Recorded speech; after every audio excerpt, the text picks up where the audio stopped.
El gobierno de Andrés Manuel López Obrador se autodenomina gobierno de la Cuarta Transformación o la 4T.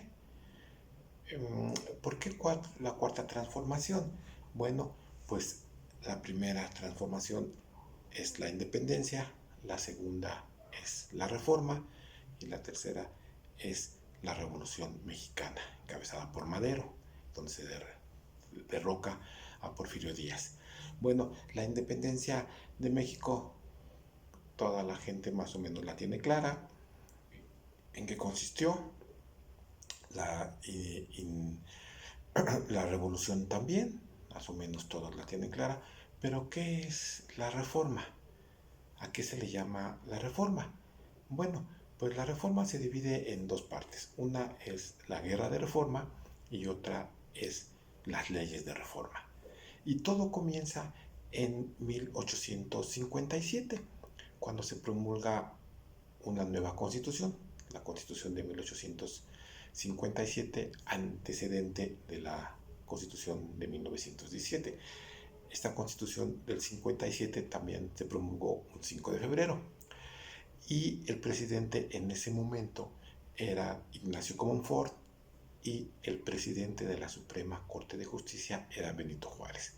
Esta constitución también era de avanzada para el mundo y entre sus principales artículos establecía que le quitaba poder y privilegios a la iglesia y al ejército. Obviamente al ejército no le gusta, por supuesto, esta nueva constitución y elabora lo que se le llama el plan de Tacubaya para derrocar esta constitución. Este plan que en México estamos, a lo largo de la historia México ha tenido varios planes, pero este plan de Tacubaya, pues encabezado por Félix Zuluaga, tenía la intención de tirar y tumbar esta constitución. Se levantan en armas el ejército, hacen que el presidente Comonfort renuncie y se vaya. Y entonces la constitución decía que una vez que no hubiera presidente, el que tomaba la presidencia por decreto y mandato de la constitución sería el presidente de la Suprema Corte de Justicia. Y entonces es así como llega Benito Juárez al poder, por ausencia del presidente. No llega al poder Benito Juárez a través de una elección, sino llega bajo este mandato constitucional. Pero bueno, pues Félix Zuluaga, que era un militar que se había levantado en armas, pues no lo reconoce a Benito Juárez como presidente y él sustenta como presidente. Y entonces, como él tenía a su cargo el ejército y que le iba siguiendo a Félix Zuluaga, pues se instala en la presidencia y Benito Juárez es cuando empieza a huir. Huye primero a Panamá, luego regresa a México a través de Veracruz, anda en Guadalajara y bueno, termina en lo que se le denomina ahora Ciudad Juárez.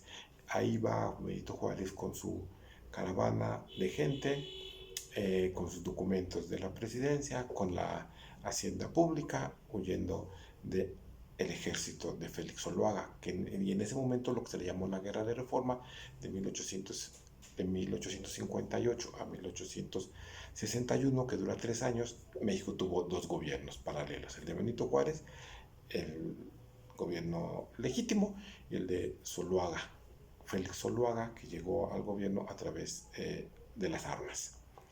Eh, y bueno, durante este periodo es cuando Benito Juárez expide las llamadas leyes de reforma.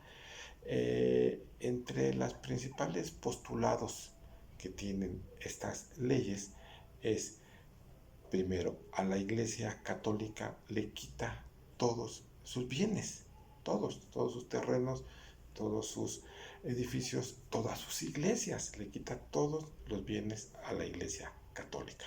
Después los recupera con Porfirio Díaz, pero en ese momento se los quita a través de la ley de reforma todos los bienes a la Iglesia Católica.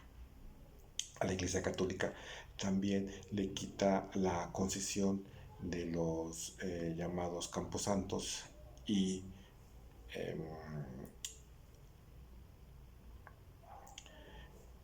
cementerios,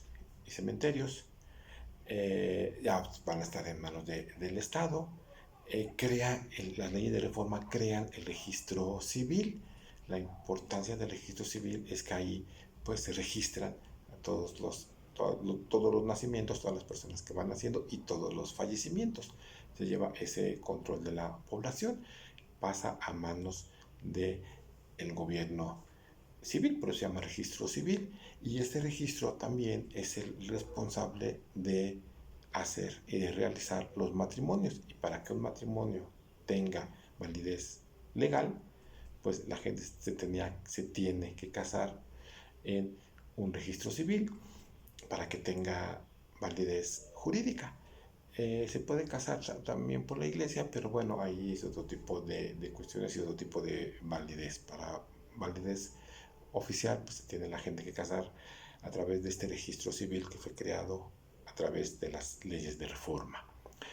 Y bueno, pues a la iglesia también le quitan estas leyes de reforma, le quitan la educación que estaba en manos de la iglesia, se la quitan y hacen una educación laica. Y además, lo más importante, le dan a la sociedad, a todos los mexicanos, la libertad de culto. Hasta ese momento, hasta 1857, 58, 59, la gente no podía decidir qué religión ostentar. Tenía que ser a fuerzas la católica. Con estas leyes de reforma le dan a la población la libertad de cultos, de que puede decidir a qué religión acogerse. Antes no, es increíble. Y entonces le dan a la población libertad de culto y por supuesto libertad de expresión. Ya con esto podía expresarse libremente a favor o en contra de la Iglesia Católica.